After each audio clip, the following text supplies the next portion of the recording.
Kwingineko ni kwamba baadhi ya viongozi wa Kirinyaga wameshtumu serikali kwa kuhatarisha maisha ya aliyekuwa naibu rais hapo awali Rigathi Gachagua kwa kuondoa ulinzi wake.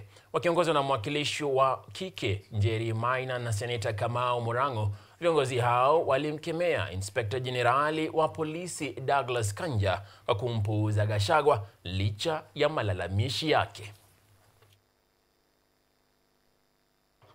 Ni jukumu ya kila serikali kuhakikisha kwamba viongozi ambao walikuwemo kama wale wengine wanafaa kuwa wamepewa ulinzi wa kutosha na sio kuangaishwa na kutumiwa vikundi vya vijana waende wakiwangaisha. Ni jambo la fedheha sana hata kwa majirani zetu, na kwamba siku ya leo aliyekuwa naibu wa rais sasa anaangaishwa na hana ulinzi. Kila mtu akisema kitu ambayo kuna wengine wakubaliani nayo ananyang'anywa ulinzi.